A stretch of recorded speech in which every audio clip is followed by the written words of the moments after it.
안녕하십니까. 평생투자 파트너입니다. 오늘은 9월 22일 금요일입니다. 오랜만에 방송합니다. 9월달 시장이 좀 어려웠던 것 같아요. 9월달을 보면은 여기만큼의 시장인데 상당히 분위기가 안 좋았거든요.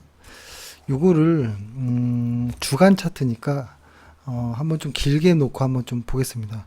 제가 가끔 이제 머리가 좀 복잡하고 너무 하루하루의 변동이 클 때는 주간 차트로 이동평균선을 다 지우고 좀 볼 때가 있거든요. 그러고 나서 이제 그냥 천천히 이것저것 생각해 보는 겁니다. 예를 들어서 지금 다우 먼저 보는 건데요. 이 전고점, 다우 지수의 이 전고점을 넘을 수 있을까? 라는 관점에서 보는 거죠. 그리고 S&P 500도 넘지 못했고 나스닥도 넘지 못했는데 이게 넘을 수 있을까? 넘을 수 있는 내용들은 뭐가 있을까? 이런 관점에서 보면 반신반의하는 부분이 확실히 있긴 있습니다. 어제 시황에도 말씀드렸던 것처럼 시장의 관심이 물가에서 시작을 했다가 이제 금리로 옮겨가는 그런 과정. 여기서 이제 경기로 가는, 지금 제 생각에는 관심이 요 정도 온 거 아닐까라는 생각이 드는데, 그러다 보니까 이제는 금리의 영향은 점점 약해지고 있는 거는 맞는 것 같거든요. 근데 이 금리로 인해서 내년의 경기는 어떨까? 이런 관점인데, 그러니까 헷갈리는 것이죠. 경기 선행지수는 분명히 돌아 나가고 있는데, 내년 경기 전망하는 자료들을 보면 올해 23년보다 내년이 경기가 훨씬 안 좋을 것으로 나오거든요. 그러다 보니까 지금 보통 내년의 경기가 안 좋으면 그 전년도, 그러니까 현재 제 기억에는 이렇게 쌀쌀해지는 이 무렵부터 시장이 꺾이는 경우들이 좀 많았습니다. 그래서 혹시 지금이 그런 것일까라는 이런 생각이 있는데, 아직은 경기 선행지수가 꺾이지 않았기 때문에 너무 비관적으로 볼 건 아니다. 다만 내년의 경기 전망 그리고 다양한 어떤 경기 지표들을 확인해야 되는 과정도 남았기 때문에 완전히 시장이 무너진다 이렇게 보진 않거든요. 그렇게 되면 과거 이런 어떤 경우가 나올 것 같은데요. 뭐냐면 코스피로 보면 이런 경우죠. 예전에 보면은 이렇게 별 볼 일 없는 구간, ROE가 상당히 낮아지는 구간, 이런 구간이 오면 가장 힘들지 않을까라는 이런 생각이 드는데, 요렇게 시장이 뭔가 확 치우치지도 않고 애매한 이런 시장에서는 저는 그래도 뭔가 보조지표를 하나 본다라고 하면 볼린저 밴드 30을 놓고 주간 차트에서 봅니다. 볼린저 밴드를 여기를 30으로 수치를 변경하고 이렇게 보면 30주 이동평균선이 중심으로 해서 이렇게 놓여지는데요. 이렇게 보면은 이 볼린저 밴드의 이 하단을 건들면 대부분 이렇게 반등하고 반대로 상단을 건들면 빠지고 이런 모습들이 나오거든요. 그러니까 아주 장기적으로 봤을 때도 이 볼린저 밴드 30은 이 하단에 닿으면 보통 반등하지만 가끔 하단의 다음과 동시에 쭉 무너지는 경우들이 있었어요. 이렇게 요때 근데 요때는 다 아시죠? 그죠?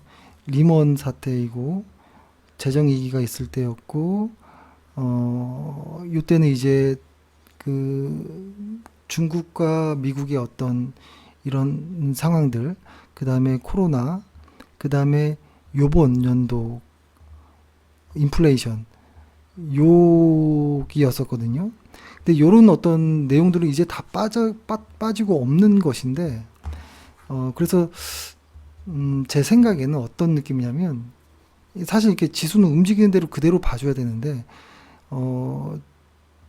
이 볼린저 밴드 하단까지도 한 2,400 정도까지도 열어둘 필요는 있겠다라는 생각은 하고 있고요. 그 볼린저 밴드 2,400 정도에서 반등을 하는지 안 하는지를 경기 지표들과 좀 봐야 되겠다라는 생각은 하고 있습니다. 그리고 만약에 이 볼린저 밴드의 어떤 입장에서 봤을 때 이 중심선을 이렇게 깨는 요런 자리들 있잖아요. 과거에도 이렇게 깨는 자리들, 상승해서 깨는 자리들은 좀 조심해야 되는 구간들입니다. 대부분 다들 이런 자리들, 그렇죠? 그래서 지금은 일단 조심해야 되는 자리라는 생각은 일단 하고, 다만 볼린저 밴드 30을 깨고 내려갈 정도로 아직 경기가 많이 안 좋다. 현재 경기는 그렇지만 나중에 경기도 완전히 꺾일 정도다라고는 나오는 것들이 아직 경기 지표들이 없거든요. 그렇기 때문에 저는 볼린저 밴드 하단, 요 30 볼린저 밴드 하단이 한 2,400 정도까지 열어두고 거기서 다시 한번 생각을 해봐야겠다는 생각이 듭니다. 만약에 거기서 반등한다면 또 과거처럼 이렇게 반복될 수도 있겠죠. 이런 데서 반등을 한다면 또 급하게 올라가지만 또 상단에서 막히는 이런 것들이 계속 반복되는 시장이라면 이때는 진짜 어렵습니다. 어렵고 이때는 실적도 잘 맞지 않고요. 테마주 위주가 많았고, 그 다음에 기술적인 어떤 관점에서 시장을 봐야 되는 부분도 많았고 뭐 했던 기억이 나네요. 그리고 만약에 과거처럼 어떤 무언가가 쫙쫙 올라가는 무언가가 나오려면 어떤 이야기가 만들어져야 되거든요. 근데 아직까지는 이 전고점을 뚫고 올라갈 어떤 이야기가 만들어진 거는 아직은 전혀 없기 때문에 조금 보수적인 관점에서 시장을 봐야겠다라는 생각도 했고, 그 다음에 보면은 주간 차트상의 분산도 꽤 많았습니다. 코스피가. 다우도 마찬가지고, S&P 500, 나스닥 역시도 최근 분산이 거래량을 실린 분산들이 좀 있었기 때문에 이건 확실히 좀 조심할 필요는 있겠다 라는 생각을 하고 있었습니다. 그리고 예전에 말씀드렸던 것처럼 미국 2년물 금리가 전고점을 넘어섰거든요. 이 전고점을 넘어섰습니다. 이렇게 이 물가가 상승하는 이런 구간에서 물가 상승률이 높은, 그러니까 물가가 상대적으로 높은 구간에서 2년물 금리가 깰 때 시장에 조정이 좀 세게 왔던 일들이 있었다라고 말씀드렸잖아요. 그러니까 지금이 그런 거가 아닐까라는 생각이 들고, 다만 과거처럼 무지막지하게 내려가기까지는 쉽지 않겠다. 그래서 만약에 나스닥이든 다우도 이 하단선 정도가 이게 시간이 지나면 이렇게 올라가겠죠. 여기 요 선이 이렇게 올라가면서 이렇게 하면서 주가가 이렇게 뭐 만날 수도 있겠죠. 이 언저리까지도. 그러니까 그렇게 되는지 좀 확인할 필요가 있다. 이게 그러니까 다음 주에 바로 반등할지 뭐 더 빠질지 모릅니다. 근데 다만 오늘 이번 주까지를 봤을 때는 그런 모습이 좀 보여서 긴 의미에서 봤을 때는 아직은 장기 추세가 하락에서 상승으로 돌아 나간 것은 맞다라는 생각이 들어요. 그러니까 예를 들어서 이런 거죠. 장기 추세라고 해보면 이런 거잖아요. 이걸 코스피로 한번 놓고 볼까요? 이렇게 놓고 보면 시장이 강하고 약하고, 다시 시장이 강하고 약하고, 시장이 다시 강한 이런 구간이거든요. 그래서 이렇게 잘라 보면, 그죠? 이렇게 잘라 보면 여기가 시장이 강한, 시장이 약한, 시장이 강한 구간, 시장이 여기도 이렇게 잘라서 약한 구간. 지금 시장이 강한 구간이 끝났다라고는 보지 않지만 단기적으로는 변동성이 예상되고, 이것들이 쌓여서 혹시라도 이렇게 꺾이는 무언가가 나올까봐 어제 보유 종목의 절반 이상을 비중을 축소했습니다. 그리고 시장의 어떤 테마성의 어떤 단기적인 어떤 수급들 정도만 체크하면서 시장을 끝까지 좀 주시해보자. 이렇게 말씀을 드렸습니다. 아이고, 아무튼 그렇네요. 그리고 일단 혹시 몰라서 어제 달러 선물을 좀 매수해 놓은 게 있고요. 시장이 안 좋을 것을 대비해서 뭐 그 정도입니다. 그리고 시장 요거 하나만 더 말씀드리고 끝내면 어, 이렇게 볼까요? 시장이 한 7월 정도부터 좀 뭔가 조금 기분이 안 좋은 모습이 있었거든요. 근데 그 이전에 벌써 구리 선물이 이미 빠지기 시작했었거든요. 그래서 이거 조금 별로다 이런 생각은 좀 했던 것 같아요. 그 상태에서 7월경쯤에 유가가 치고 올라가는 부분이 있었거든요. 근데 이 유가는 코스피의 영업 이익과 관련이 있습니다. 유가가 쫙 올라가면 한 6개월 뭐 그 이후 정도의 코스피의 영업이익률이 떨어지거든요. 그러니까 이렇게 되면 시장이 좋지 않죠.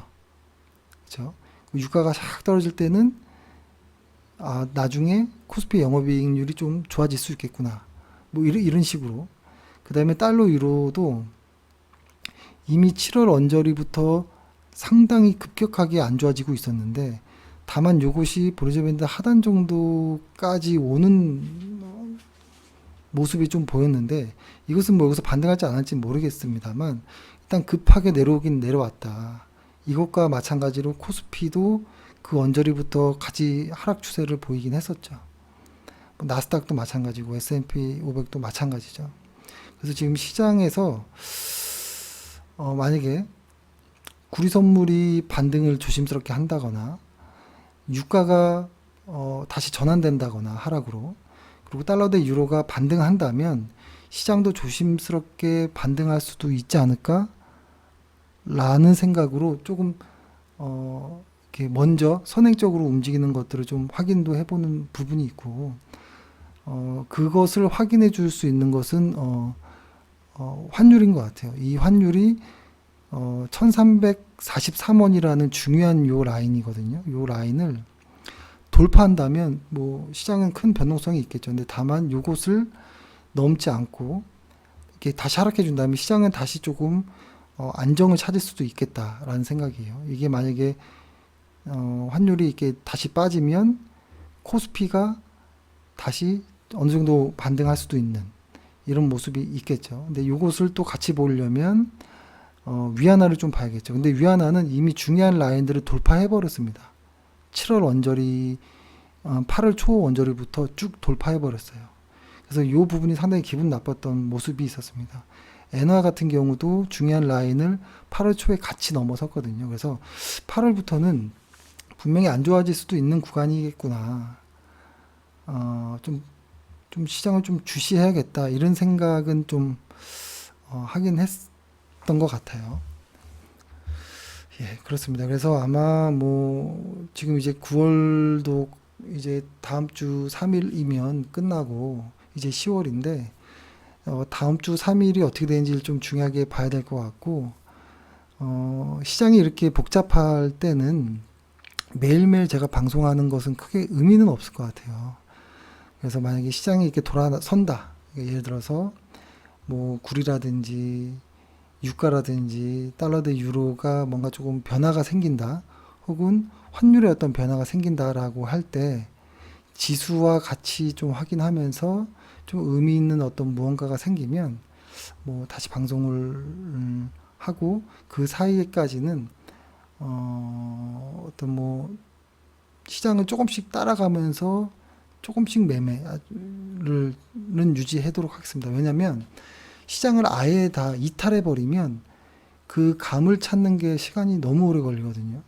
그러니까 예를 들어서 뭐 한 1, 2주 해외여행 간다고 시장을 아예 안 봐버리면 갔다 와서 한 1, 2주 정신을 못 차리거든요. 그래서 비중을 많이 줄였지만 그래도 계속 시장에 머물면서 소액으로라도 계속 뭔가를 하면서 시장이 강세장이 될 때까지를 좀 기다려 보겠다. 이렇게 어제 말씀드렸던 것 같습니다. 예. 아무튼 이번 주 고생 많으셨고요.